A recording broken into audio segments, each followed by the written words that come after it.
Yipee-Ki-Yay, Mr. Falcon.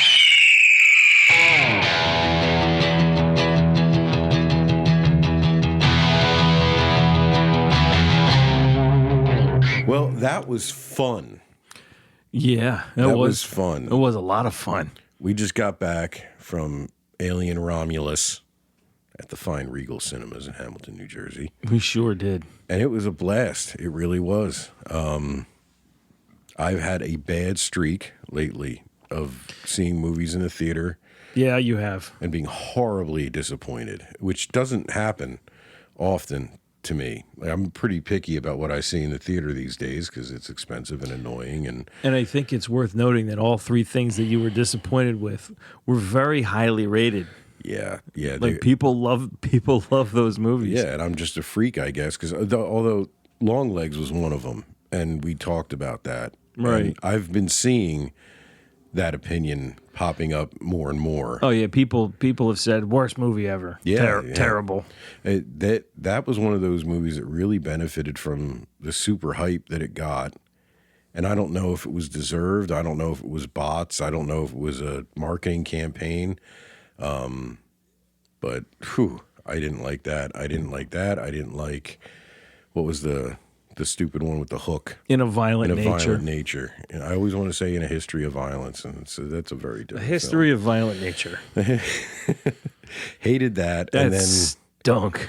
Then I went with a group of people to see Twisters, another movie everyone loved. Oh yeah, people loved it. And everyone I went with hated it, and I've just been mystified ever since about. And we talked about that too. And then the Late Night with the Devil. Oh man, I forgot about it. I didn't even go to the theater to see that, but Oh, that's yeah, right. You watched it. that was another one that I was prepared for something really cool and different and interesting and hopefully a little scary. And I didn't get any of that to me. Yeah, I like that one. It was fun. I was a fan. I didn't dislike that. I mean, I enjoyed watching it. It just wasn't what I expected, and I felt like things could have been better. And again, just like in Longlegs, I laughed a lot when I really don't think I was supposed to. Yeah. And man, somebody isolated the clip of Nick Cage in Longlegs when he's screaming in the car, "Mommy, Daddy!" I heard about. I haven't seen it yet. I gotta find a copy of this. And it's pure comedy. He's going to be in a new movie. They announced Nick Cage is going to be playing John Madden. I heard about John this. Madden. Boom. Yeah, I can't even imagine what Nick Cage filtered through a John Madden impression is going to be like. But I guess I'll see it. Well, what kind of movie are they going to make about John Madden? I don't know. I mean, he had a long storied career and was a football player, but the fact that they got Nick Cage doing it makes me think it's going to be like man, I truly don't know. I don't know. Maybe it'll be like centered around him calling a Super Bowl or something. Maybe the first turducken. I know. Thanksgiving Day game. Oh gosh. It's just going to be footage of football, and he's just going to be talking and drawing shit. Yeah, on the it's screen. Slaying the telestrator. Is that what it's called? A telestrator? It's a telestrator. I didn't know what the name of It's that. It's a televised illustrator. It's a telestrator. They don't really use that anymore, do they? Come to think of it, I haven't seen it. They used to use it all the time, and like he's gonna come right up the middle, boom, and this guy's gonna lay down the block, boom. See, the trick of winning a football game is to have a higher score than the other team. I swear to God, I heard him say one time, they can maintain this lead all the way to the end of the end of the game. They got a pretty good chance of winning. I was Good like, job, I'd man. say they have 100% chance I of hope winning. he was drunk all the time because that would make a lot of sense. But I don't know how we got on that. But Nick Cage, Long of course, legs. fucking Nick Cage. Alien Romulus. Alien Romulus was awesome. It was this isn't going to be anything new because I've seen people write this already. Though I really did avoid spoilers. It was a return to form. Yeah, it was. You know, the first movie, the first Alien, the original Alien, is definitely a horror movie. It always was. Not something Ridley Scott did very often, which is probably why it was so fucking good. Yeah. It was a genuine horror movie. it was a slow, suspenseful horror movie that really took its time, and it was made in a time when space movies were in their infancy, right? Like, of course, there was Star Wars and the first, I guess by the time that came out, the first Star Trek, I guess, was out. Maybe the second one. What year? What Alien? What year did Alien come out? It was like 70. I really want to say 79. I think it's 79. I think you're right. So I say 79. you had at least one Star Wars already. Yeah. But it definitely had a different flavor to it. Yeah, this was nothing like, because everything that was set in space up until the time of Alien, and this has been talked about a lot, was some version of astronauts. Or it was in a fantasy world like Star Wars. Right. But this was the first, they were like space truckers.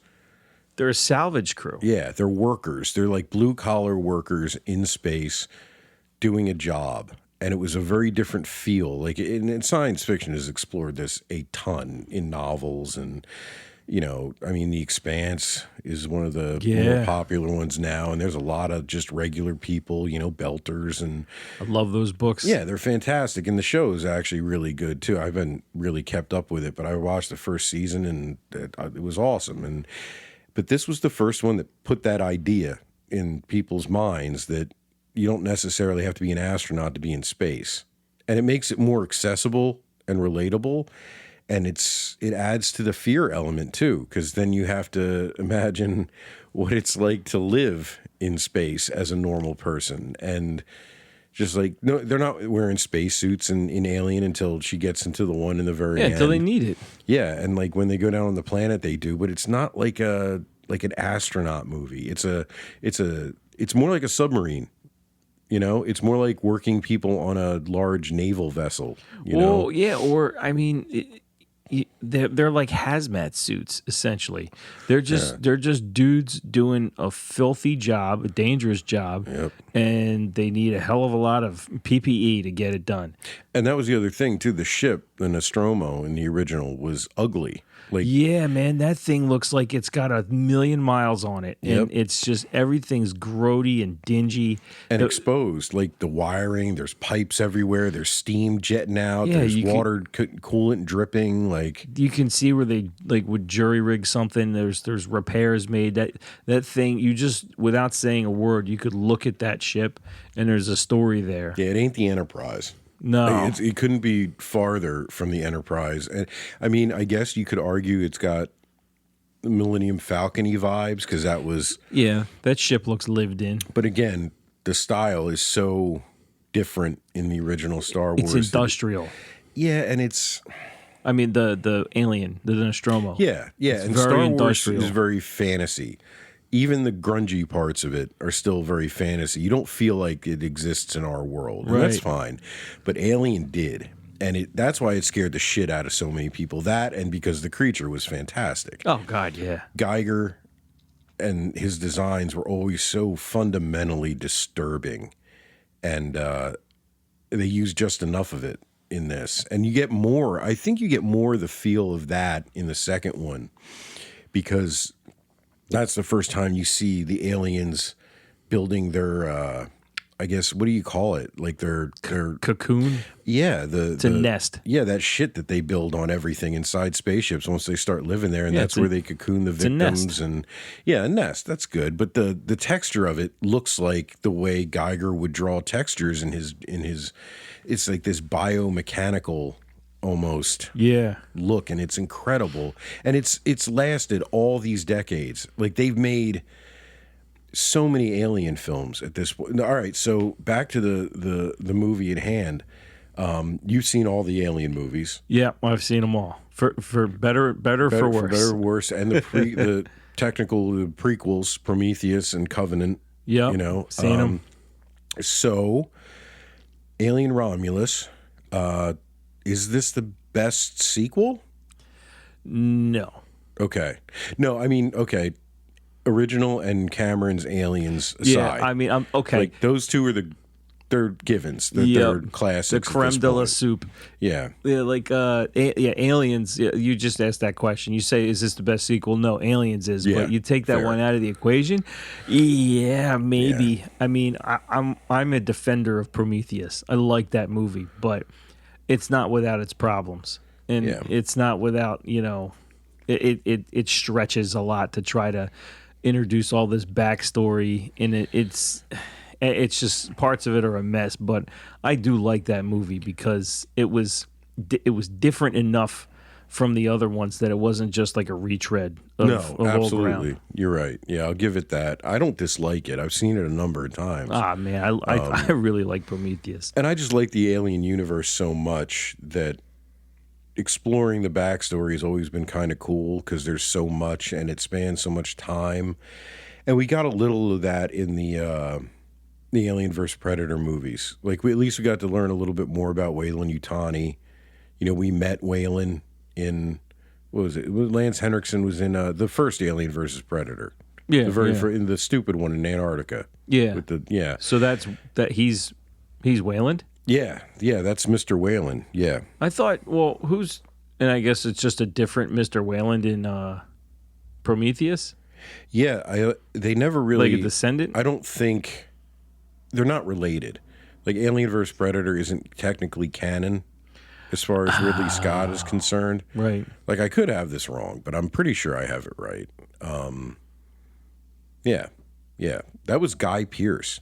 That was Guy Pearce. Yeah, because there was a deleted scene where he's younger. Right. And they didn't use it. And I was always, as soon as I saw it, I knew it was Guy Pearce. I'm like, why the fuck did they get Guy Pearce just to put him in old man makeup instead of getting an old man? Just get an old man. Yeah. But yeah, deleted scenes. What are you going to do? No, I liked Fassbender. I like the idea of David. I love Michael Fassbender. It has that problem, though. But you can explain it away, I guess, but it has that problem that Star Wars movies do, too, in that it was a prequel to a movie and it had better tech than the time period we see after it. Right. Because, of course, Alien was made in the late 70s. They couldn't even make fake computers look real in a movie. So you get all these, like, MS-DOS looking thing, computers click, and they do crazy shit that they used to do in the 70s. Tons of lights and buttons and switches. No touch screens, it's wild. And then the tech seems so beautiful and refined in Prometheus and better than what you have, which is supposed to be 100 years later in Ripley's time. Yeah.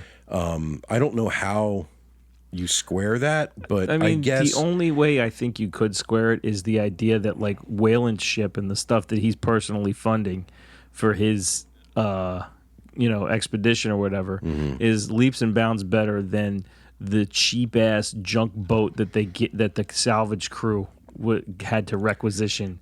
Yeah. That's the only way I can square it is like it's hand me down tech for the people that don't matter.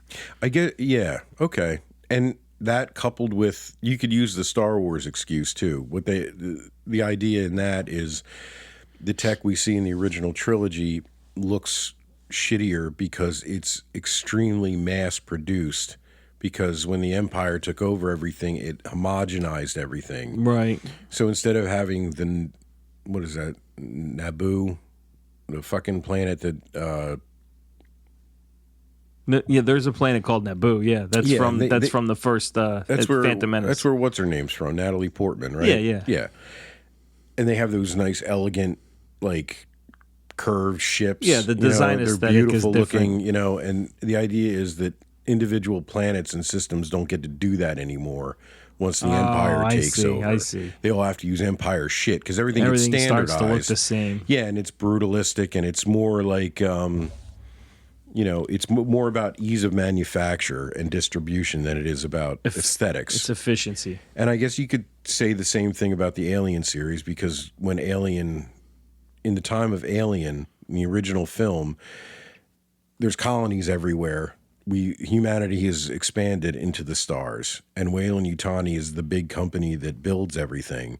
So it would stand to reason that as we push further out and resources are fewer, we're not going to care about it. Just has to work. Right. You know, it's got to work and it's got to be fixable. And it's got to be like, financially viable. Like they make them cheap Yeah, and right. modular. Yeah. Yeah, modular, so they can be repaired in space with, in theory. Well, that being said, just tonight when they first punch up the dashboard of the ship, one of the first things you see is a ship from a Weyland-Yutani ship, and everything has that look from the first Alien. I'm like, oh man, they nailed it. Switches and lights and consoles everywhere. Old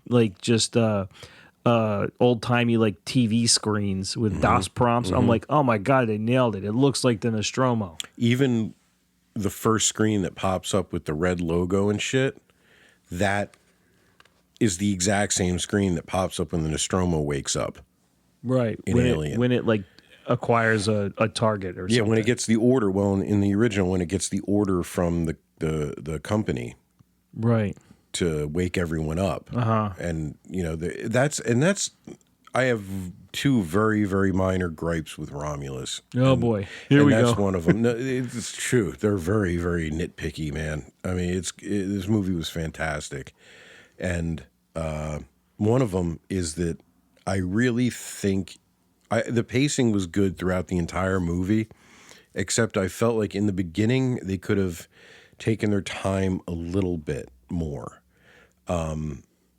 Movies, Ridley Scott did something in the original Alien I don't think any movie has the balls to do today. What's that? It took about, I don't know, there's many, many minutes in the beginning of that movie before anyone talks. Yeah. You have this great tracking shot through the ship before anyone's awake. It's just a dead, sleeping ship. And I just always loved how you did that. You got a real sense of what the ship felt like without anyone in it, and it's like it gives you, it's like taking a tour of a stage, or a set piece that is almost a character because they're on the ship the entire time almost, except when they go down to the planet. And that slow pace, you see everything, you're like, what the fuck is that? You get, I guess a lot of that was introducing this new idea of what a spaceship looks like on the inside. And then the ship wakes up, and then you have that great slow scene where the pods start opening and everyone starts awakening from their cryo sleep. And it's just very deliberate. And then they're all having breakfast together, and all of a sudden it's a team. Yeah. Right? And they don't say much to each other. There's no exposition. Right. They just talk to each other because they're already familiar with each other. And that informs you, the viewer, that like these people are like a tight-knit group. There's a lot left unsaid because it doesn't need to be said. Right. They just, they know each other. Yeah, and bits and pieces are revealed through some dialogue here and there, but it's more than enough. More than enough. Yeah. This one rushed into characters a bit in the beginning, but it wasn't jarring. It didn't seem weird. And I got to say, the atmosphere of the mining planet where the film starts was fantastic. Talk about the total opposite of a tracking shot through an almost dead sleeping ship. Yeah. Right? You go down to that mining colony, I think it was called Jackson or something, and man, it's just like this beehive of fire and steam and wet and dark and people teeming everywhere. Yeah. And they say it in the little description, which matches the I don't know, what would you call that? It's not it's like when they ran the location on the bottom of the screen in the X-Files. They did that in the original Alien, saying, Nostromo, crew of however many and whatever. Yeah. And they did that with this mining colony, and it says days with sunlight, 0. 0, yeah. And you're no like, sun. fuck, this is a bleak fucking place. And you really do get a great feeling for. They talk about how Weyland-Yutani exploits people and exploits resources, and how it's such just an exploitative company.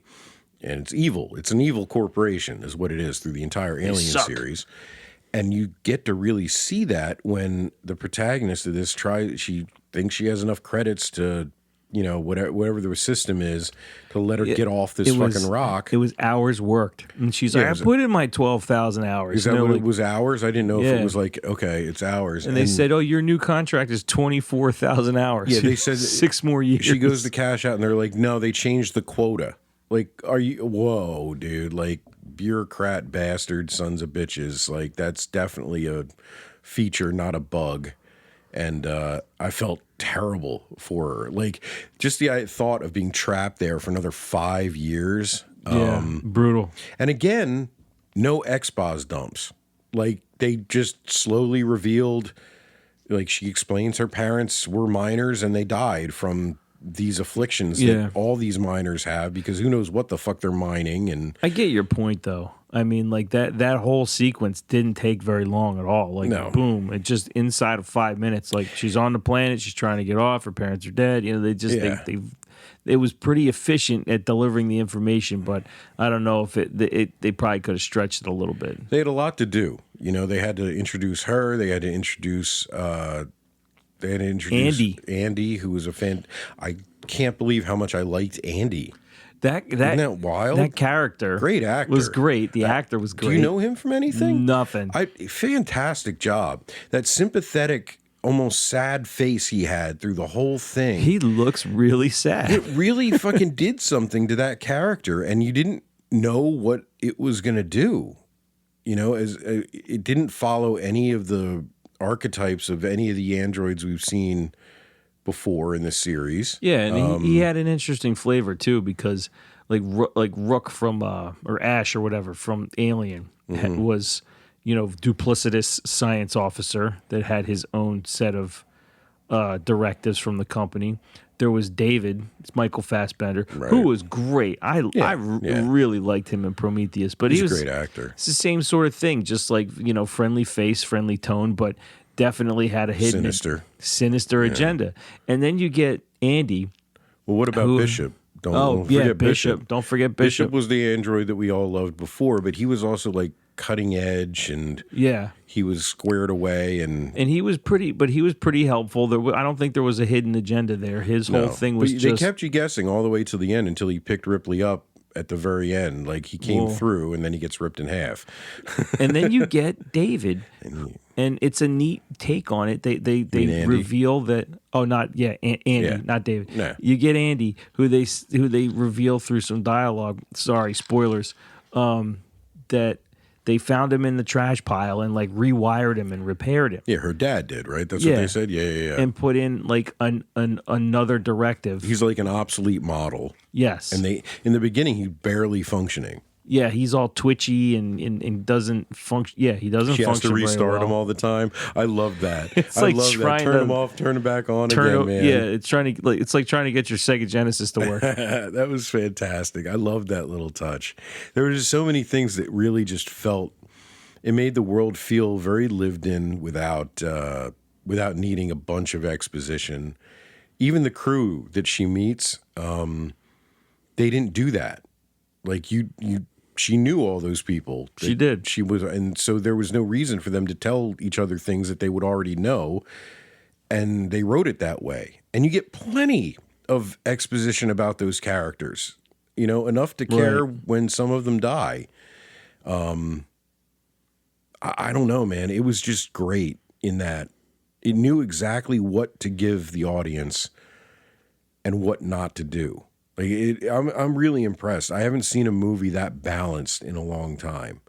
Back to my other little tiny gripe. Oh yeah, what is it? When they find the space station that they're going to steal the cryotubes from, I wanted that to be a little longer.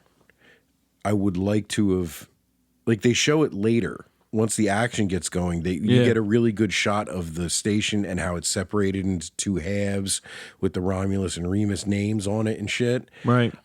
I think I would have liked it better if when they came upon it, you got a really good like pan around.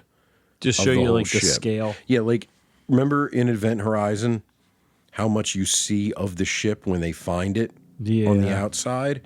That's what the whole thing of docking with it and everything that made me think. They do like a flyby. The Event Horizon. I mean, that's exactly what that whole sequence made me think of, which I guess put me in the right mood because it's one of the scariest movies ever made. Event Horizon's pretty gnarly. And this had some echoes of it, like obviously not the plot in any way, but the atmosphere of it. And the idea of a ghost ship, derelict vessel that you just come upon. You don't know what the fuck happened. Everybody's fucking dead. I do have a question. Oh, yeah. What? So they brought whatever they found to that station. Okay, so let's talk about the very, very beginning then. Okay, very, very beginning. Spoilers everywhere. Don't Spoilers listen to all this. over the place. Spoilers everywhere. So the very, very beginning, we find out what happened to the alien from the original Alien. From the Nostromo. The Nostromo alien. So the way Ripley gets rid of it is, as we all remember, she puts on a spacesuit and the escape capsule, and she opens the airlock. It gets stuck in the door. It grabs on, and she has like this grappling hook gun thing that was with the spacesuit, and she shoots it, and it goes through the alien and knocks him out into space. Yeah. So the movie opens with a salvage crew finding what's left of the Nostromo floating in space, and they grab what looks like a giant piece of rock. Yeah, it looks like a meteorite. So it's what I assumed is it's a piece of the cargo that Nostromo was carrying, because they're on their way back to Earth in the original. It's a mining ship. Yeah. And it says like they have 20 million tons of whatever the fuck they were mining in the very beginning. It says it. So I'm assuming that was like a chunk of whatever ore they were mining. Well, right? I don't know, man. I don't know, because she blows it out the airlock, and then they take that chunk back and they laser it open. Yeah, I didn't understand that. I think it. They said vacuum. In a bit of dialogue, the vacuum has no effect on this thing.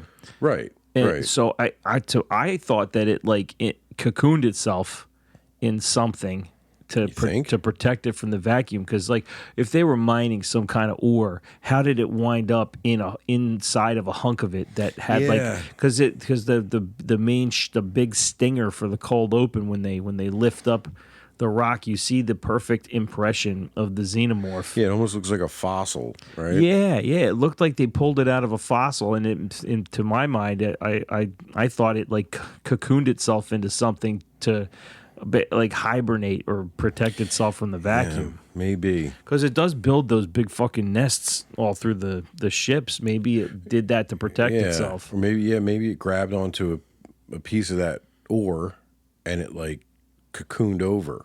Because when they first show the rock, you do see some like alien texturing. Yeah, it didn't look like just a hunk of rock. Lit. It was very low lit, and it was hard to see, which was good. Ridges and shit. I love that about this movie, how they used the darkness to hide the effects. Because, like as we've read, most of the effects in this movie were practical. They didn't use a lot of CG, and man, it showed. It fucking showed. Everything looked well. There were no goofy cartoon face huggers flying around, like when the aliens were running. It reminded me of aliens. It reminded me of the Cameron aliens running through corridors. And that was all practical. Christ, they only had like 3 alien costumes that they kept, recycling and moving. Like that was a monument to making it look like there were hordes of aliens, and there really weren't. And this did the same thing, I think it's helpful that we've seen all these CGI versions, especially in the Alien AVP movies. You see, remember there's that flashback sequence to the pyramid, and you see like hundreds of aliens running up this pyramid. Yeah, that was dumb. And it's like, Jesus, man, that looks like a video game. Like it looked so bad. And the look of this film was fantastic. It was absolutely, and you know what's really cool? All the callbacks to all the different points of the series that weren't forced. Like in the cold open, the suits the guys were wearing when they cut open the rock. Yeah. those are the same suits that the dude showed up in Alien 3. Yeah, when they found Ripley. Yeah, because they had that real distinct like peaked shoulder thing going on. Uh-huh. So those were the same suits, which was really kind of cool because this is supposed to take place between Alien and Aliens. Mm-hmm. And shocking to me, while there's 50 years, 47 years, Paul Reiser says, 47 years between Alien and Aliens while Ripley's floating in space, which was a smart thing to do. Like, when they made this movie, they must have looked at the timeline and there's like, hey, there's 50 years of nothing in between these two movies we can do stuff with. It's a great idea. Aliens and Alien take place in the same year. Like the ship that they escape in Aliens is not drifting around in space for a very long time. Like, it doesn't take long for her to land on that prison ship. So you mean between Aliens and Alien 3? Yeah. Is that not what I said? I'm sorry. Oh, yeah, you said between Alien and Aliens. Yeah, Aliens that's and 47 Alien 3. years. Yeah, when she lands on the prison colony, that's the same year. Same year, okay. So it makes sense that there's no gap. Yeah, it makes sense that the suits we see in this would still be sort of around in the same form. Right. The aliens in the water is a cool idea. The facehuggers? Yeah, when in Romulus they did it with facehuggers. In Alien Resurrection, they had this same idea. There was a section of the ship, remember, that was flooded with coolant. Oh, it's been a while since I've seen part 4. That's okay. But there is a sequence where they have to go through this flooded part of the ship, swimming underwater, holding their breath for like 30 minutes. It's ridiculous. But the point is, they're in the water with xenomorphs, right, swimming around and killing folk. And the idea was cool, but the CG was not good in that movie, and they used a lot of it. Oh, yeah. But they recycled the premise of that in this film, but the water's only like knee high, and it's face huggers. And man, did it fucking work. Yo, leaping face huggers. Terrifying. They really made them very spidery in this too. Like you got a lot of shots of like one leg doing some shit while it's like pounced. And they finally tell us they revealed a lot about the mechanics of the aliens, the whole sequence, right? Because they reveal that facehuggers see by heat vision, right, and sound. Right. They can hear and they sense heat. They have no eyes. Mm-hmm. Right? So you never knew that before, but from the data that Andy pulls from the computer when he gets when he gets his little download, he knows that because they figured that out when they were testing him. So that's really cool. The other awesome thing is the gestation of the xenomorph after it pops out of a chest. We never have seen that before. We've never seen how the chest burster turns into a full-grown alien. And in this one, you see she finds a shed skin, like a snake skin, of the chest. Oh. Yeah, it's the size of the chest burster, right? It's the exact shape. And then you see that it actually goes into a cocoon. It goes into a cocoon to go to its next stage. To grow to its next stage. Like, you never knew if it just grew, and shed its skin multiple times, right. But now we know that it sheds its skin once and goes into a cocoon and then comes out as a full xenomorph. And man, that scene was that was wild. That was wild. That was a great acid death too. Oh yeah. And that looked real.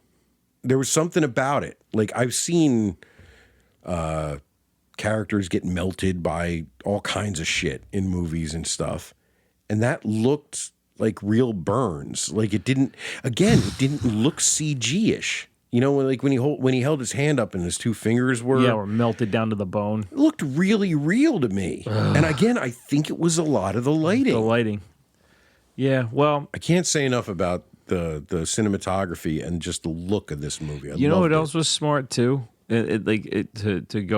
To piggyback off what you're saying about the lighting, they made a point of showing somebody using those crazy red flickering flares, And so they wound up being used multiple times. And man, there were a couple scenes where like the only light you have is this just deep blood red flare light, electric flare light. And they used it sparingly. They did, and but it worked. When it was on screen, it looked awesome. Oh man, it just puts everything in this crazy light.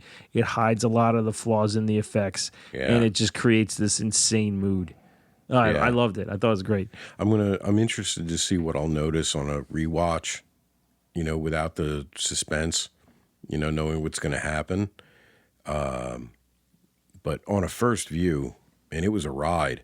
It was an actual ride. Like I haven't been. I don't know. My legs were sweaty. Like I was nervous. You jumped at one a few point. times. I elbowed you a bunch when I thought something was coming up. I'm like, oh, the thing, it's going to happen. Get ready. All right, so let's talk about the one little thing that you and I both looked at each other and were like, ugh. It was the one blatant instance of CG in this movie. And they bring back, well, for all intents and purposes, it's Ash from the original Alien. Yeah. Ian Holm. Ian Holm, yep. Ian Holm, otherwise known as Bilbo. Bilbo Baggins. Bilbo Baggins.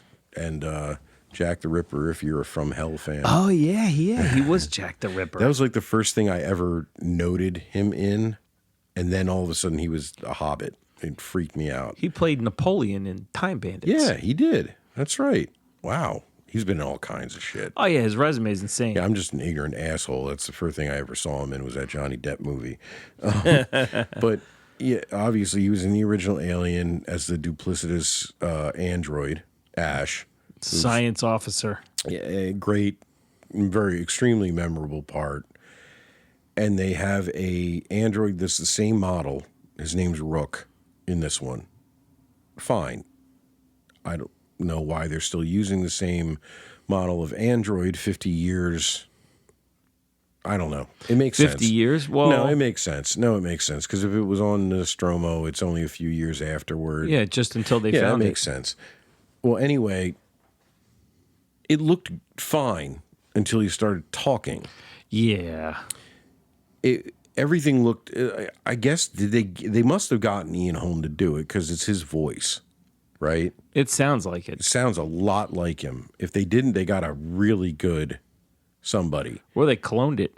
Maybe they can do that now. Maybe. But either way, there was just something about the mouth didn't look right. Well, here was my thought about that. You just mentioned a second ago that like they used the lighting really well to make the effects sing, you know, and then it just the lighting was so good, and then for some reason when they have the magically de-aged Ian Holm computer face talking to the audience, it's the most well lit shot in the whole movie. It's really fucking bright. And you can tell, like, it's a tight shot of this very clearly computer-generated face, and the mouth doesn't look like... It just looks like a picture of a mouth on a screen moving on top of a head. Like the chin felt like it was disappearing into his throat every once in a while. It's a picture of a mouth. Yeah, the lower half of his face didn't have any depth. And the top half didn't move. Right. And I guess you could explain a lot of that away by he's a very severely damaged android. Yeah, no, but I just don't understand why they didn't use the lighting to the same effect that they had through the whole rest of the movie. And also, I'll tell you why. Because they really wanted to make sure people knew it was Ash. Yeah, they needed to make it obvious. Yeah. But the other thing you could do was I was thinking the whole time, like, why don't they make him more badly damaged? And then because when you fuck his face up, yeah, he's ripped in half, but his face is perfect. So, but like he can interface with all these parts of the ship.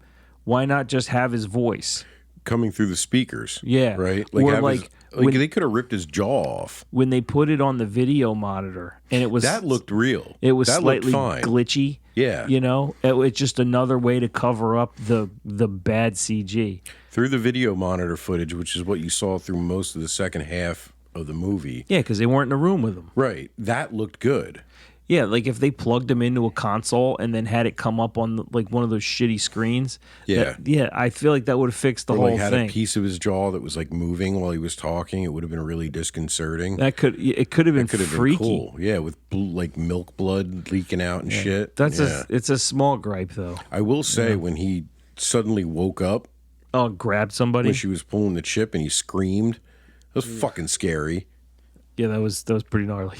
Like that's another one that got you.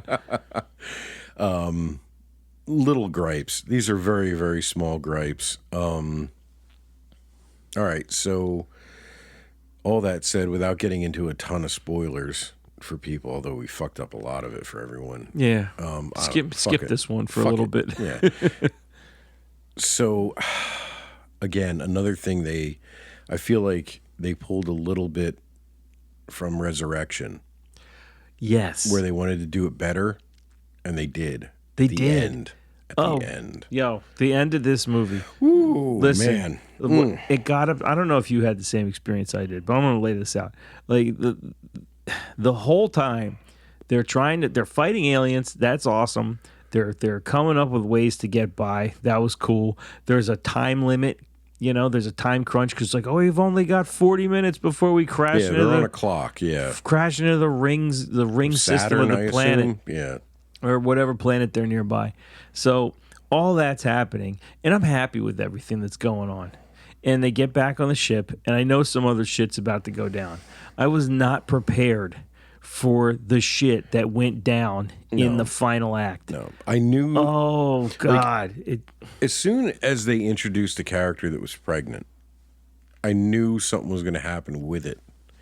Yeah, there's precedent there. Yeah, there's precedent from Prometheus for sure. And as soon as the black liquid got introduced, I'm like, oh, God, what horror is this going to birth? Yep. And, man, they literally birthed a horror. That was some gnarly shit. That was one of those single grossest things I've ever seen in a movie. Man, and it just fucking right there in your face. And, I mean, the Alien series is giving us some gross shit.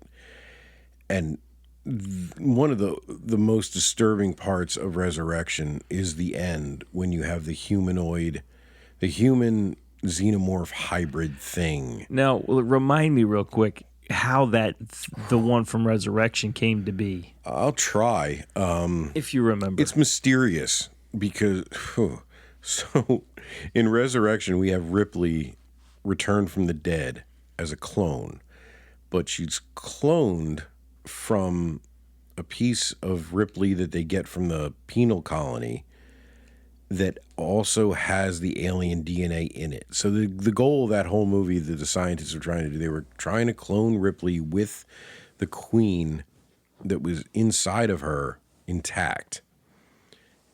And they surgically remove the queen so they can lay eggs so they can make more aliens. Well, in the cloning process, Ripley picked up some of the alien's DNA. Okay? That would be a real cool 23andMe analysis. You're 13% xenomorph. Yeah, right? So she's like part alien. She has enhanced strength and shit, and her blood is like lightly acidic. She can shoot basketballs really well. Really good. She beats the shit out of Ron Perlman. It's fantastic. There's this weird sequence where she finds the alien queen that came out of her. Uh-huh. And then I don't know. They were basically trying to say that Ripley banged the alien queen somehow. And they imply that the queen had also picked up some human DNA. And that after Ripley bangs it, in whatever mechanism, like she's writhing around in its like alien extra body that's hooked up to the birthing tube. I don't remember this part. Yeah, she like sinks into it, and it's like a weird sex thing. And then the queen births this new creature. Instead of laying an egg and the way it normally reproduces, it literally gives birth to a live creature. And then that live creature very quickly kills the queen. And it was like a weird, pale, humanoid Yeah, it had alien thing. It had the long head, but like a skull, humanish face. It was a very creepy creature. I didn't like it. No one liked it. It was gross, and then he gets sucked out that little hole. Yeah, it gets sucked out of a hole the size of a quarter. So they took another stab at that, at making a xenomorph human hybrid in this movie, but it's not a human xenomorph hybrid, it's a engineer xenomorph hybrid. Because as they explain, they isolate the black goo from the facehuggers and basically recreated the black goo from Prometheus. And then the poor pregnant lady, after being terribly wounded by a xenomorph, she injects herself with it, and fuck. Hilarity ensues. Hilarity ensues. Oh, man. It does some things to her fetus, and she births an alien cocoon. Egg. Egg full of acid. Yeah, she pops out an acid egg. And then it opens up, and there's a little baby face in it. So creepy. You even hear it coo. You're like, oh, it was so creepy. And immediately you knew it was a fucking engineer, too, because it had the face. But then it grows into a full creature, and it's this, like, Slender Man, gangly fucking thing. It looks like you ever see that Aphex Twin video, Come to Daddy? Yeah. It looked like that. Yeah, it did. With a gnarly tail. And it had, like, the pelvis of the thing from Resurrection. But it was way taller and thinner and long-ass limbs. But it had this tall, bulbous, tall neck with a head on top. And the head was like an engineer head, but it had a permanent, like, smile. It was so fucking creepy. And it had silver alien teeth. Oh, and to me, I don't know if it's like this for you. The creepiest part of the alien for me is the damn teeth. Yeah, those it always little was. human silver teeth. Yeah, they look like human teeth, and then they put them on like a engineer head, and that thing was awful to look at. And it's got the inner mouth, but it's more like a tongue with a mouth on it. Oh, it's so gross. Fucking terrifying, dude. Like nightmare fuel. It was so creepy. After all the scares and just the familiar things to be afraid of in that movie, alien-wise, you get this new creature that was actually scarier than the xenomorph, I think. Oh, man. It freaked me the fuck out, I mean, objectively, I don't know if it's creepier than the xenomorph, but I'm used to the xenomorph because I've seen it in 5 movies at this point, or however many. And then that thing comes out. And it was just, I wasn't ready for it. I wasn't ready. I will give them credit, though. We've seen the xenomorph so many fucking times. It's like iconic at this point. They did a really good job of making it scary again. Yeah. Like, I mean, there've been so many different takes on these movies through the years because they're trying to do something different. And I think this movie benefits from just like time. And the fact that you described it earlier as a return to form. You can't have a return to form until you get away from it. Yeah. So they spent so many movies getting away from what this used to be, and then to go back to it was the perfect time for that to be effective again. And there were so many things we haven't seen in so long that we got to see again.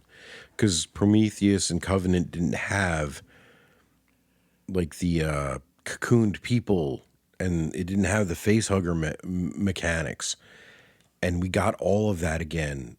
And you knew what was coming. Like, as soon as they go into that hallway and you see all the shit on the walls, you're like, oh fuck, I know what they're walking into. There they are. And then they see all the dead bodies with their chest busted open, and the first thing I thought was like, where the fuck are the aliens? Yeah, where are they? Like, and then there they are. Like, they were there, and it's like, oh man, and I can imagine that if you've never seen, you didn't really need to see the other films to get a lot out of this, I don't think.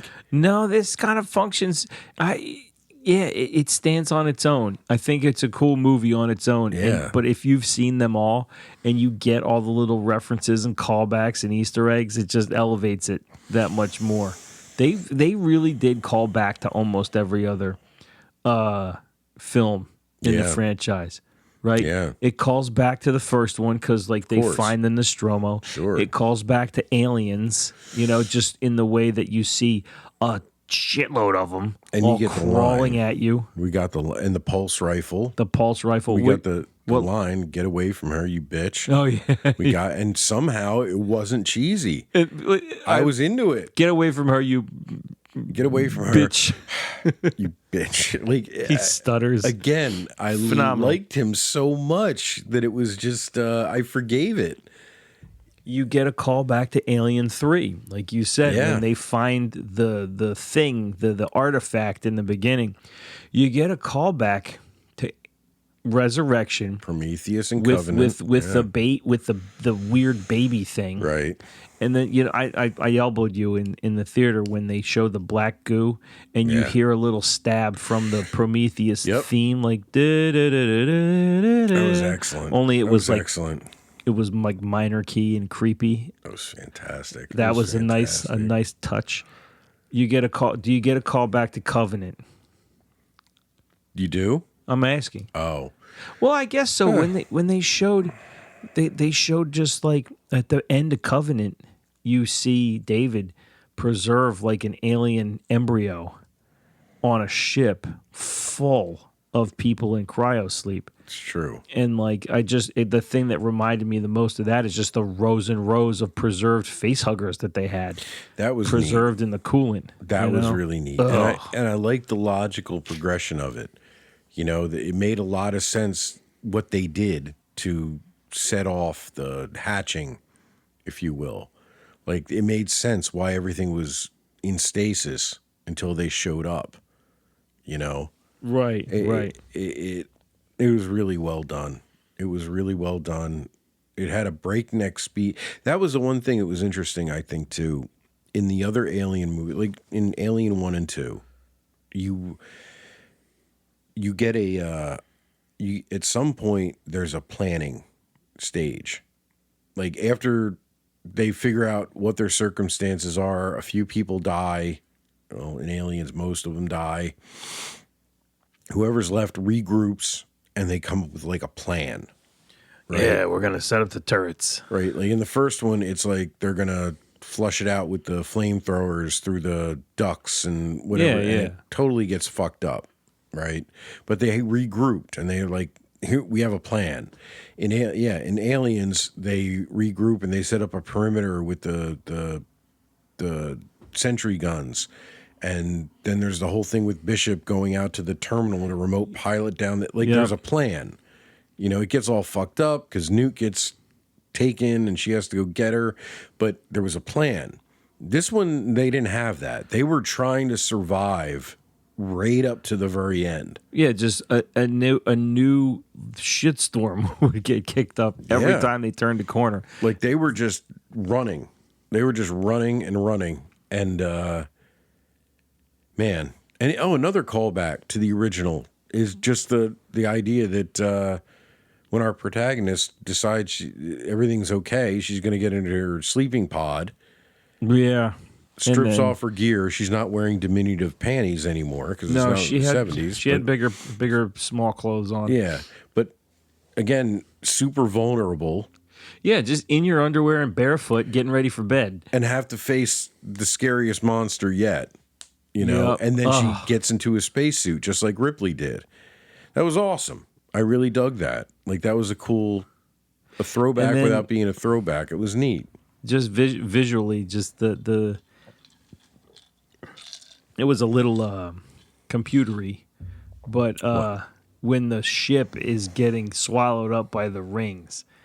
Well, Yeah. that looked really cool. Looked really cool, Looked man. really good. Yeah, a giant spinning ring of debris around a planet, gradually chewing up a ship as it drifts into it. That was pretty fucking awesome. Yeah, it was just like the whole thing like went into the meat grinder. And I remember there was this book that Stephen King wrote in the early 80s called Dance Macabre, and it was nonfiction, and it was him basically writing about horror and like what it means to create fiction that scares people. And I remember him writing about Alien, and he said something about how he'd read criticism of the original Alien about why did Ripley have to be in her underwear at the end. Yeah. And like they're like, it's gratuitous, and it was just this strong female character and they had to sex pot her up at the very end. And he's like, no, that's not what that was about. That was about someone feeling safe and being at their most vulnerable. Yeah. And then being attacked yet again. In that moment, yeah. After all that, like, she thought everything was okay. Like, okay enough to, like... Go to bed. Yeah, exactly. And then the monster comes out from under the bed. Yeah. You know, that's what that moment was about. That's what that whole scene was about. Almost literally, yeah. The monster is coming out right from under the bed to get her. And then what does she do? She puts on some armor. She armors up. Yeah, and he was absolutely right. And I think about that every time I watch that movie. And I was like, yeah, that's the right way to look at it. And I have to think that that's why they did it that way, because that's how you feel. Like, you feel so... Like, she's naked. You feel naked. Like, there's nothing... There's no flamethrower. There's no running. Like, she's in that room with the fucking thing. And it's great. It changed the whole fear dynamic of the movie again at the very end. Right. And this film tried to do the same thing, and I think it really succeeded. It really did. Yeah. Yeah. It was a mashup of the final act scare from Alien and the final act scare from Prometheus. They mushed the two together. Like, she's getting ready to get in the pod, right? And then she strips down to her underwear to go to sleep for 9 years. Yeah. And then something happens. But instead of just the alien coming back to get her, that something was the grossest on-screen birth I've ever seen, which is a callback to Prometheus. Yeah, because we talked about that, because that was the other great part of that film and the scariest part of that film was the robot cesarean birth. Ugh. And can I just say, man, like you were talking earlier about just the design of the creature. You know, just how it looks terrifying. The notion of what it does to you is terrifying. You know, the acid blood, the teeth, you know, the climbs the walls. But then you throw that body horror component on top. Yeah. You throw, like, that just takes everything to an entirely different level of scary. And it's always been there, too. The Right facehugger, from the first one. The chest burster, that's some real... That's solid body horror. Body horror. Absolutely. Like, the idea of something growing inside of you, and they really played that up in Alien 3. See, and that's one thing. They never were able to keep the gestation period consistent. Yeah, things seem to happen really fast in Romulus. The gestation period of the alien, once it's in your chest, is whatever the plot seems to require. Yeah. Because, all right, so in Alien 3, she has the thing inside of her through the entire movie. And it doesn't come out till the end, right? In Alien Resurrection, they have a guy with them in their group who's been implanted with one. And again, he goes through the entire movie almost with them, and it doesn't come out till the end. Hours and hours. In Romulus, it's like 15 minutes. Yeah, exactly. Literally 15 minutes. In the first Alien, I would say it takes... It's like a day and a half. You'd have to give it at least well, I don't know about it. Like, you could say it's got to be a few hours, though. It's got to be like 2-3 hours. Because like, he wakes up, and Kane is his name. He wakes up... Is that William Hurt? Yeah. He wakes up, he's okay. He feels all groggy. He feels okay enough to, like, take a shower and then come to dinner with everyone. He's eating a meal. You got to give it at least a couple hours, you know? So that bothered me a little bit. But you've also seen it go that fast in other movies, too. You could make the argument, too, that these things were also modified. They had been experimented upon. Yeah, and so maybe they had done something to speed up the gestation. I don't know, but like it's not explained. But I mean, you could infer that from the plot if you wanted to try to make it make sense. People brought this up for when Alien 3 came out too, because it was so different from the first one, the gestation period.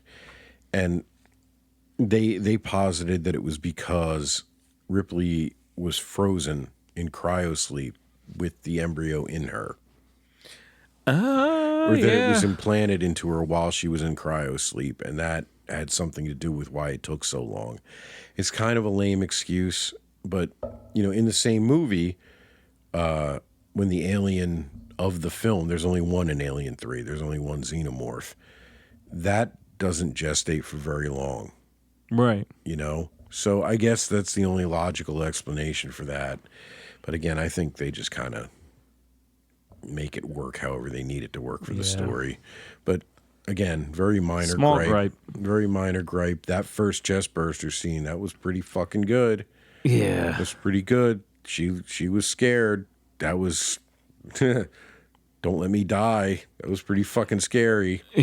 I did have one little this is not necessarily a gripe, but they're looking around the Romulus station, and she finds this thing. She's just like picking stuff up, and there's this thing that says X-ray torch, and she goes, "What's that?" If I saw something that said X-ray torch, I would turn it on first before I immediately stuck it on my arm, But she does. She sticks it on her arm, and she realizes, like, oh yeah, this is a thing that lets you get an X-ray view of your body. Yeah, what can we use that for later? Yeah, so I opened, I was like, it's Chekhov's X-ray torch. Chekhov's X-ray torch. So then, literally, like she had it in the thing with her, and she's like, I feel something. She pops it over her shoulder onto her back, like it's a back scratcher. Turns it on, and shines the light through her chest, and you can see the thing like wiggling around in her chest cavity. I'm like, okay, I guess that's why they introduced that thing. I thought that was a little unnecessary. Like when you see her skin like pulsating outwards, I mean, I think you get the very clear idea of what's happening. You don't need the X-ray shot. Yeah, I feel you. Yeah, I guess that was them trying to do that scene different. Again, because we've seen chestburster scenes again so many fucking times. I guess that was them trying to put their stamp on it, Yeah, and then it was cool. As soon as I saw her, I'm like, I said it to you, she's gonna use that X-ray torch. Oh yeah. And you're gonna see what's happening inside of her. But that fight with the facehuggers was fantastic. God. And again, you can really tell that they leaned on practical effects a lot because they've done that before. They've done that where they're fighting several facehuggers, and you see them flying and the legs open, and you see a little fucking throat vagina thing, vagina dick, whatever it is, and you're like, yeah, all right, it looks all textury and CG, and all right. You didn't see any of that in this. Dude. Those fucking things skittered. They looked real, man. I had seen some behind the scenes shit on Instagram from the production. Yeah. And they had some of them on like these little wheel rigs so they could scurry. Well, they could be basically driven around like an RC car. Oh man. And like, so they're testing it, and you see this face and the legs move. Oh, they skitter, like you say. And I'm like, oh my God, just slap a label on that, put it in a box, and sell it at Target and Walmart. You'll make a killing. Like it's just like your number one Christmas gift right there. I hope they make those. But like to have them in the shot moving around like that, and it just looked great when you have a bunch of them moving in the shot with the actors. I think that's the other thing that's genius about this creature as a whole, in that it taps into a number of primal fears that people have. The monster comes in two forms, which is great. The facehugger it taps into all of our fears about insects, snakes, rodents, like all the little things of nature that'll come get you, and they're small and they're fast and they're really hard to run and hide from, right? It's got a tail, it's got like phalanges, it's got everything you're afraid of in a creature that size. And then the alien, the xenomorph, it's like a predator that you're genetically engineered to be afraid of. It's like a fucking crocodile. Yeah, it's like a crocodile mixed with like a cheetah, mixed with everything that has teeth that wants to eat you, you know? And all that together, like it's just, and plus you add in fear of the dark, you know, some claustrophobia, because all these, they take place in spaceships, you know, just being trapped. And not to mention, like, just that thing violates you, man. You always have you tend to put the movie on that we're talking about in the background, and right now on this beautiful TV that you have in your living room, and the original Alien's on. It's stuck on, the face hugger is stuck to John Hurt's face firmly, and that's creepy, right? That's bad enough. But in this movie, you got a nice tight shot of a face hugger going onto someone's face and trying to put that thing into your mouth and down your throat. Real. And like, man, I think they really did shove some weird, glistening, awful tube into an actor's mouth. And just, God, it unnerves me in the worst way. It kind of happened in Prometheus too. Like, they had a pretty big, like, weird face hugger thing stick its tendrils into the mouth of a engineer, which was gross, but didn't freak me out on that primal level. Because it was all CG. That thing's not human. Yeah, the engineer, the creature, it was like watching a cartoon. Yeah, but this was like visceral and real, and man, like, I hated it. Yep. I hated it. And you also got to see something else you never saw before. You got to see them take a face hugger off of someone. Yeah, they've never done that. And pull the tube out of their throat, which was horrifying. Horrifying, man. Absolutely horrifying. I clenched several things. That was neat, though. They freeze the tail. Yeah. And that was what let them pull it off, but it was too late. But yeah, we've never gotten to see that before. The only time they've ever gotten a facehugger off is when it's died. Yeah. I mean, I don't know. Fuck, man. That movie was an experience. Yeah, I'm impressed. It's heartening that they can still make a movie like that. And it also, Alien was one of those things where it was at the point, especially after Covenant, where it was getting into Terminator territory. Really, just stop it. Stop making these. And I heard about this, and I was like, oh, not another one. I rolled my eyes. And then the more I heard about it, the more I got hopeful. And then I was like, yeah, it sounds like they're trying to do right by the series. And God, I'm glad they made it, because every bone in my body when I first heard about it was like, don't do it. You're going to ruin it further. 100%. I mean, look at it. Look at this. Look at the series. Like, it's jumped the shark so many times. Like, it's a series of films that got so diluted that they merged it with another series of films for 2 movies. Like, are you fucking kidding me? And then not only that, but we're going to get the original director, and let's retread it again with 2 really laborious long prequels. If you asked me to bet money, I would bet no, there is no more you can do with this. But I will say, in the interim, in all this shit, there have been some really interesting shorts that people have made. Like 15-minute films that have only been online that are within the Alien universe. And they're all little different vignettes. You know, like there's one where it's a mining crew actually uncovers a nest of eggs in an asteroid or something that they're mining, you know, and things happen. Hilarity ensues. Yeah, hilarity. But the point was they made an effort to make everything look like the original Alien in those shorts.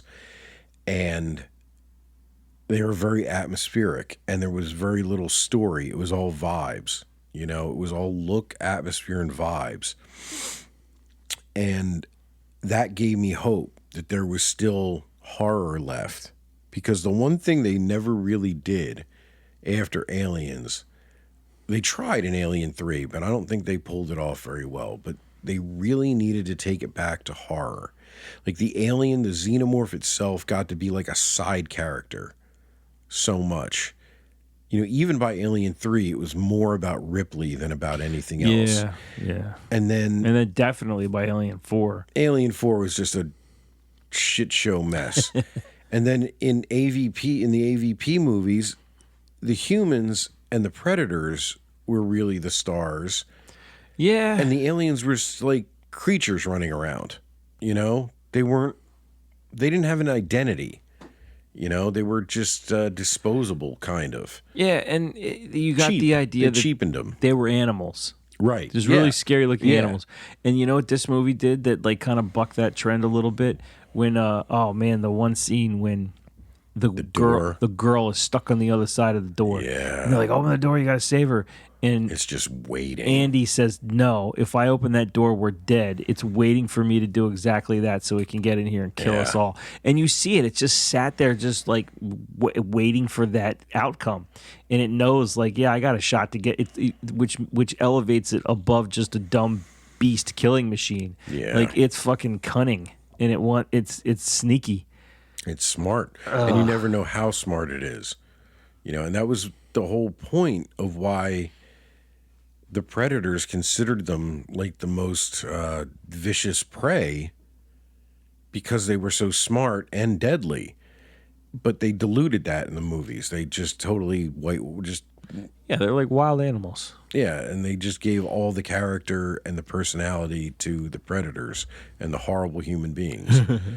Speaking of AVP, did you see that story that the guy that directed this floated that the Fede Alvarez, I think his name is, floated the idea of an Alien versus Predator co-written by him and the dude who did Prey. Yeah, I saw, and I was already like, no, please don't. Yeah. Just please fucking don't. My gut says no, but a part of me is like, well, I know you hated Prey. People loved Prey. I liked Prey. And then this was awesome. It's like part of me at least wants to know what they would come up with. I don't care. Like I just can't bring myself to care. Like they tried it twice. It was barely worked in the comic books.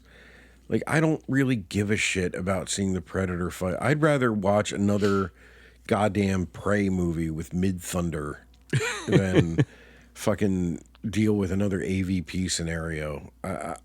There's already more alien shit coming too. There's a TV show coming, Alien Earth, it's called. Yeah, what's that about? So, from what I understand, it's set some like 30 or 40 years before the original. So I don't know what that time period looks like, but it's set on Earth. It's a show. Timothy Oliphant's in it. And that's really all I know about it.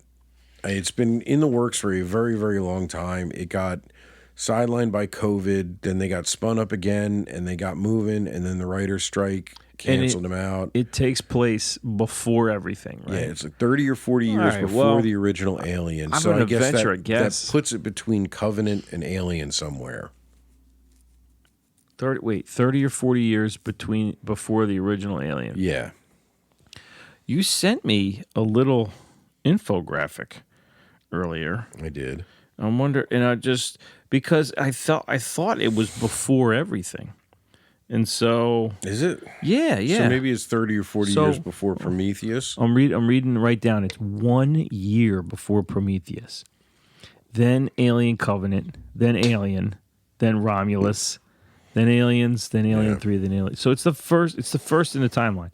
So Okay. I'm gonna venture a guess, right? You go back to Alien, and they're like diverted from their course because they come upon some set of coordinates that Mother picks up. So wait, Alien Earth takes place before Prometheus. All right. So, I mean, it always begs the question, like, how did the computer know to send them there? To LV-426. Yeah. Yeah, exactly. So I bet you it's the story of them, like, discovering what this thing could be, and will ultimately lead to the decision to send out those orders to divert to that planet to get your original encounter. Maybe. Maybe. It's got to be it. Like, what else could it be? I don't know. Because at that point in the timeline, xenomorphs don't even exist. Because David hasn't engineered them yet. Like, he creates them basically, right? Yeah, I mean, if you're from Prometheus, From what we see in Covenant, like, well, he first does it in Prometheus, and then in Covenant, he experiments on the lady from the Dragon Tattoo movie, off screen, right. and basically creates the xenomorph. Is that how that works? I mean, I've seen them all. Yeah, kind of. He creates like the proto xenomorph. Okay. In that. So, I guess Alien Earth will probably be what sends them to the planet in Prometheus then. Yeah, I don't know, man. I guess we'll have to wait and see. I have really no idea how they're going to make that very interesting in that part of the timeline. I don't know. And it's supposed to take place on Earth, so shit, I'll watch it. Maybe it has to do more with the engineer backstory and how Earth was colonized by them by accident or whatever. I heard this crazy theory about Prometheus. Uh-oh. Crazy. Uh-oh. All right, lay it on me. Okay, so like it would suggest that life on Earth was like sown by the engineers, right? Right. And they return to Earth to try to like see their work. And this theory I read was that they sent an emissary to Earth to see how things were going and to like bring their teachings to people. And this theory posits that emissary was Jesus. That was Jesus. And things didn't end well for Jesus. He had a bad time, and that led to the decision to say, like, well, fuck these people, they're lost. Send them the black goo. Send the black goo. And they were at that point.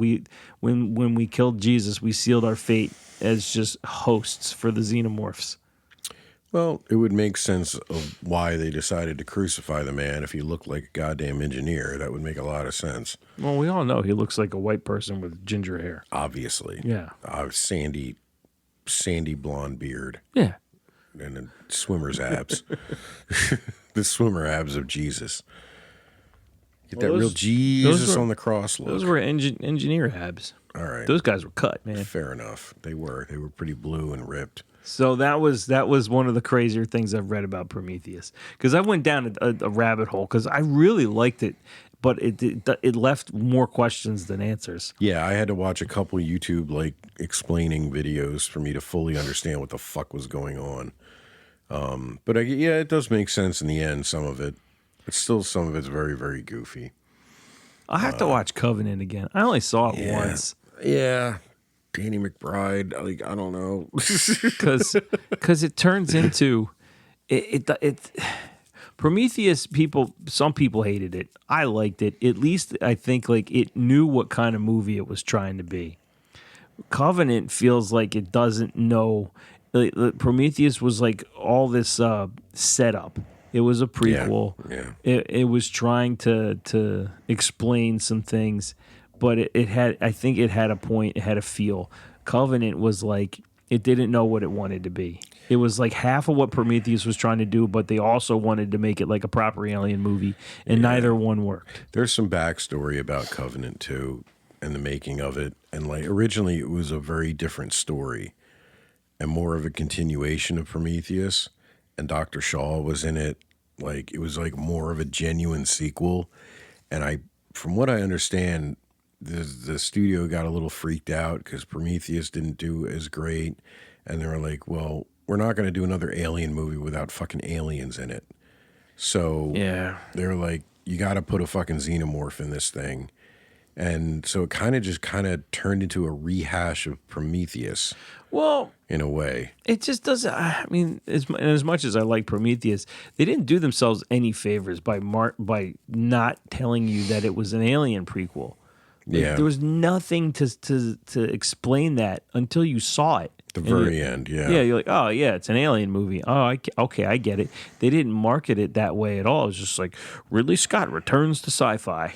That was the marketing. They're like, oh, there's a surprise, and you'll be amazed. I got sucked in, too, because, like, they're like, Ridley Scott, this prolific director who's done all these great things. They're like, he's only done 2 sci-fi movies. One's Alien and one's Blade Runner. He's making his 3rd sci-fi movie, and you're like, fuck, it's going to be amazing. Thought it was going to be something original, right? No, it was just more Alien. And like, don't get me wrong, I liked it, but the marketing for it was weird. And again, I don't know how much value it adds to the story to explain that much of the history. Like, I always just thought it was very mysterious and scary that this creature is just out there waiting. Like, these eggs are just on some planet just waiting for something to come along for it to face hug.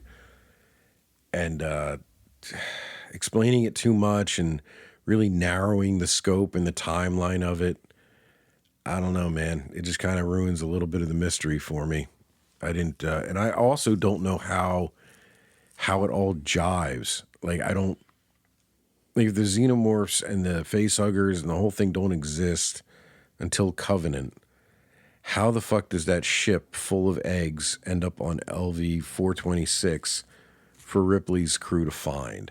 And it looks like it's been there for like hundreds of years. I never understood that. I never understood that part. Well, maybe it's not there for hundreds of years. Maybe it's just that environment is pretty punishing. Like it's like a shitstorm.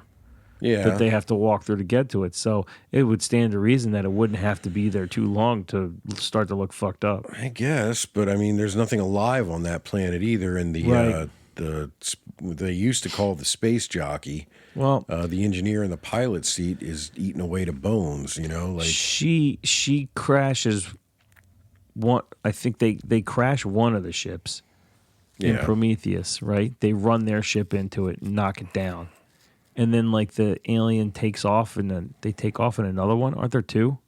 No, that's the one that crashes. Is the one the alien takes off, and then David and Shaw take off in the other one. Yeah, that's what I mean. And then we see what happens to it in Covenant. What happens to it in Covenant? Oh God, there's that part where David talks. It shows up on the engineer planet, and he, for some reason, drops all the black goo and kills the whole planet.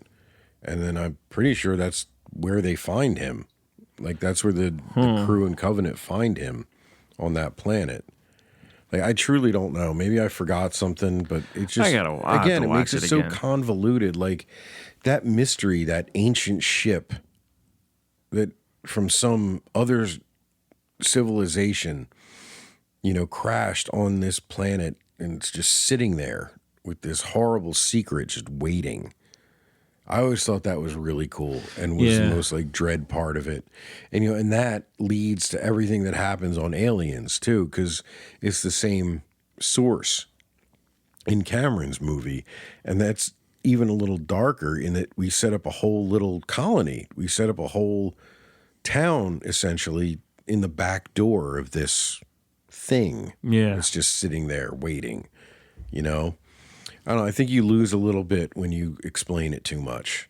It's interesting enough without having to explain where they came from. And even in doing that, it got really convoluted. We can't even remember it. You know, we've seen 2 movies more than once that tried to explain it, and we can't even quite remember it. So, he probably should just not have fucking bothered. But I guess we're going to get a whole TV show doing it too, so we shall see. Yeah, well, listen, man, we just got Romulus. We got Romulus. All right, so here's my last question. Yeah. Going forward, we don't know what the show is going to be about. That's already wrapped. It wrapped in July. They wrapped before they knew this movie was going to be a success. So it's going to be whatever it's going to be. As far as direct sequels go, do you want to see a continuation of this? Do you want to see what happens to Rain? And Rain and Andy, do you want to know what's next for them or no? No, I don't think so. Because if one of two things would have to happen for us to find out. They'd have to do another Alien movie where it's like, oh no, there was one more on the ship, and it's just them fighting more aliens. Maybe. Or you get a story about Rain, and it's not an Alien movie. And I don't know that I want to see that. Or, I mean, if they could go the aliens route. They find something goes weird with her ship, and they find her, or they find her on the planet that she ends up at. Yeah. And, the company tracks her down because they know she knows. Oh, She's got the black goo. She's also got the disc. She's got the disc from Rook. Yeah. And she's got the black goo. And the serum. Yeah. So there's enough for them to set up a sequel. Yeah, I don't know. I think it had a pretty tidy end. The biggest loose end is that serum. Yeah. Yeah. In the disc with like the data that he got from the encounter, right, and the access he had like god tier scientific access. If they had shown her destroy the serum, like throw it out the airlock or something, yeah, maybe. But I think they were setting it like they're setting it up. It's like the embryos from Jurassic Park. Yeah.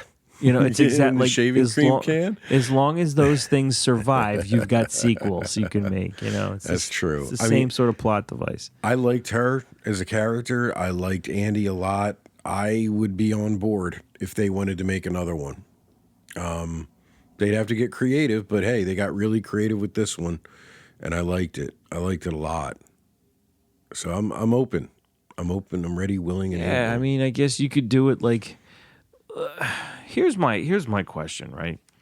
So that base that they infiltrated to get those pods, the space station thing, yeah. How did it get there, and why was like no one guarding it? Everyone was, from what I understood, it was like a secret space station, right? Like a science research vessel. No one was supposed to know about it. Right. And I assume that's what we see in the beginning. That's where they took They mentioned like alien. a distress beacon. Yeah. So aliens get loose, kill everybody as they do. There's no humans left, right? And Rook is taken offline when he gets acided in half. There's aliens still alive. We know that. But there's no more facehuggers. They're all in stasis. Okay. So the space station, I guess automatically it would send out a distress beacon once certain criteria are met, because everything's powered down. Like everything. Yeah, I guess the whole thing shuts down. So it must have been drifting for a little while. With the amount of control that this Weyland-Yutani company seems to exert over all their capital, everything that they own, why was no one else up there to see what the fuck was going on? Maybe they literally lost it. Like space is pretty fucking big. It's not that easy to just find things sometimes. Maybe it just drifted. It just drifted in a way they didn't expect. And I don't know. That is a little off. I found the fact that this thing has the most closely guarded and deadly secret in the universe on it, and just nobody knows it's there, and to the point where these 5 junkers can just go up and try to raid the place. Yeah. I thought that seemed a little thin.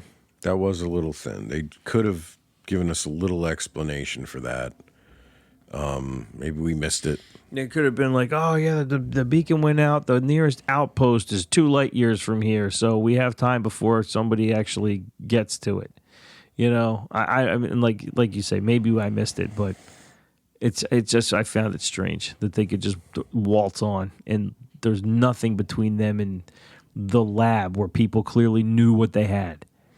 It's not like they had it on there and nobody knew what it was. They were doing fucking experiments. Maybe that's the protocol. Like maybe that's the fail-safe that they establish when they're dealing with this species, from experience.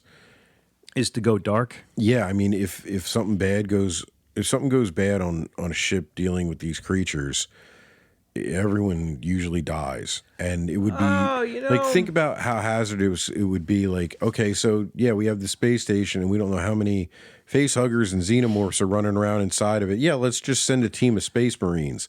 Like, maybe they just write it off. Like, oh, well, that station's just fucking done. It's a cheap version of the self-destruct button.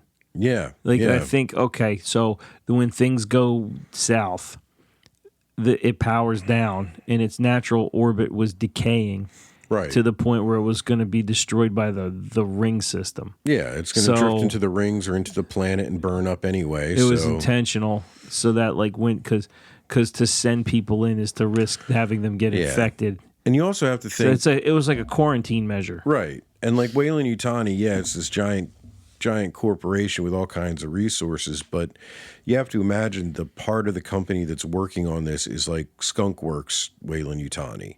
Like, it's secret squirrel stuff that not a lot of people know about, and they can't exactly like go through normal channels to deal with anything that goes wrong. Like, it's kind of just like, yeah, we deny the existence of this. No, we are not building alien super weapons on a secret base orbiting. Disavow all knowledge. Yeah. Of facehuggers. The knock list. The knock list. That's all. It was the knock list. Yeah, that was a little bit of a thin part. But again, I'd rather that part be a little thin than have to endure some kind of ridiculous expos dump. Yeah. You know? No, that's a good point. Yeah, that's a good point.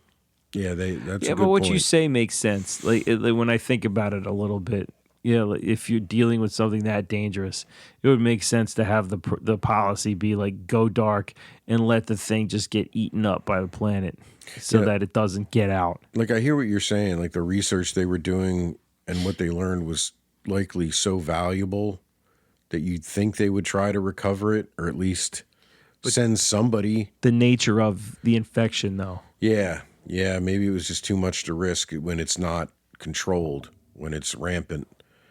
They don't have a control measure. They don't have a actual quarantine measure.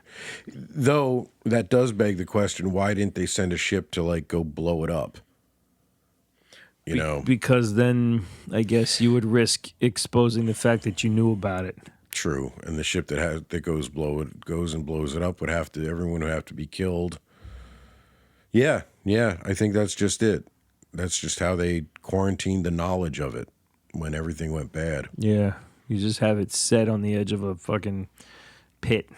And maybe they positioned it in a certain way that if everything went bad, it would drift into that belt. Well, yeah, it's like that's a plot device that we've seen in a couple, like those Expanse books. You know, they have these space stations that, while they're powered up, are able to maintain the stable orbit, and then the power goes down, and they're like, oh no, now we're like falling towards the planet. That's it. And so like that's the failsafe, is like if the place ever gets fucked and goes dark, the orbit will decay, and that's your destruction, your self-destruct. What's the word? Measure. Yeah. And that's a very real reality when you're or maybe around they a didn't gravity think well. of any of this, and we're just filling in the blanks. Yeah, maybe. But hey, if you're able to fill in the blanks, I guess that's okay. Yeah, it's well written enough. All right. I'm happy. I feel vindicated. I feel satisfied. I feel like I went on a ride. That was fucking awesome, man. That was awesome. That was the most fun I've had at the movies in a long time. Hell yeah.